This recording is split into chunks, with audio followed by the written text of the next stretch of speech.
Hello, everyone. Welcome to New Gen Politics. So Trump has just signed an executive order titled Ending Taxpayer Subsidization of Biased Media.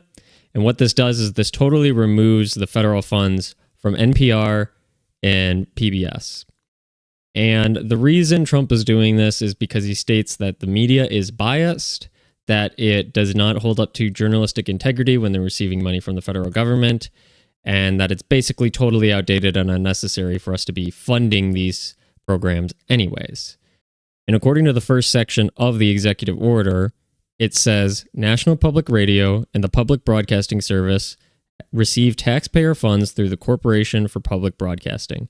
Unlike in 1967, when the CPB was established, today the media landscape is filled with abundant, diverse, and innovative news options.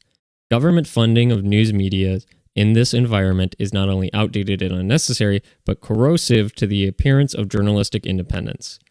At the very least, Americans have the right to expect that if their tax dollars fund public broadcasting at all, they fund only fair, accurate, unbiased, and nonpartisan news coverage. No media outlet has a constitutional right to taxpayer subsidies, and the government is entitled to determine which categories of activities to subsidize.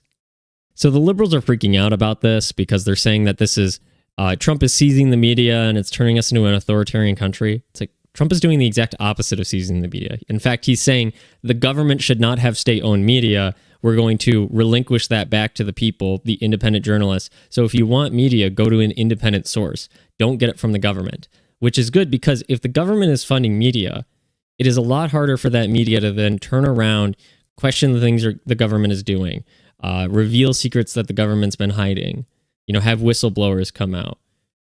Stuff like that. You can't do that if you're getting paid. If you're getting paid by the government, they're way less likely to actually go against the government. And people are acting like this is like a necessity. We need the state-run media. Like, guys, you probably didn't even notice because how many of you actually listen to NPR or watch PBS? Probably very few of you. And now you have access to millions of alternatives for media. Left-leaning, right-leaning, truly independent media. And all he's saying is like, we just don't want taxpayers, half the country, to feel upset that their taxpayer dollars are going to something that's propagandizing against them. It's not fair. It's not reasonable. If you want to listen to left-leaning media with like leftist panels, if you want to listen to right-leaning media with right panels, you can go find those options. It's not the government's business to get in there and to control the media and to allow one side to dominate the other. That's not what we should have if we want a free and fair press. And it's not like Trump is taking this and forcing them to publish articles about how handsome Trump is and how amazing Trump is and, right-leaning propaganda. It's like, no, he's just saying get rid of it.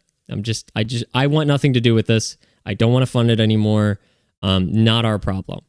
And suddenly relinquishing power away from the government is, in the liberal minds, the same as seizing it for some reason. That totally doesn't make any sense. It's just silly. It's just silly. Anything Trump does is immediately authoritarian. No matter what it is, any change he makes, even if it's relinquishing government power, it's immediately authoritarian. We're going to end up like North Korea. It's just a crazy exaggeration. Just admit you hate Trump. That's fine. You can hate Trump all you want, but these kind of like faux virtue signaling of like dying on this hill. It's like, no, we need PBS. We need it. It's like, no, you don't. You wouldn't even have noticed if it wasn't in the news. And you wouldn't even have cared. If this happened under any Democrat president, you wouldn't have cared because you would have said, oh yeah, we love journalist integrity going back to real independent journalists. We love not wasting our taxpayer dollars. Like, nobody cares. It's not that big a deal. And it certainly is not leading us towards authoritarianism. There's arguable policies that Trump's doing that talk about seizing power. I've talked about that before.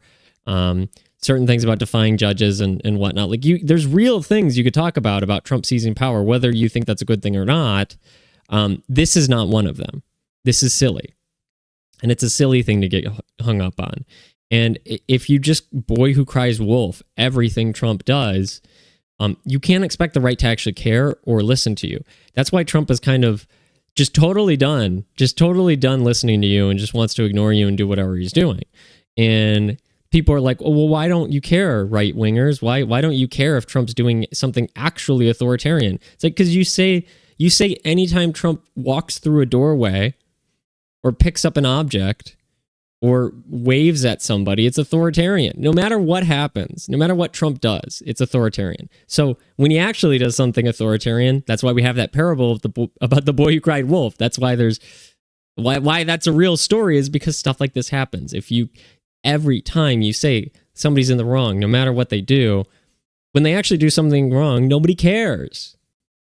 And so you have no basis for actually trying to compel right-wingers to listen to you about your real, legitimate grievances with Trump. Even the grievances where it's like, hey, this could be a good idea. I see why you like Trump. I see why you want him to do this, but the consequences later down the line might not be great. And none of those arguments are being had. It's just like Trump bad because he's orange. It does not convince anybody of anything. It actually emboldens them, because they say that you who hate us unreasonably for no reason, you have the Trump derangement syndrome. No matter what Trump does, you hate it.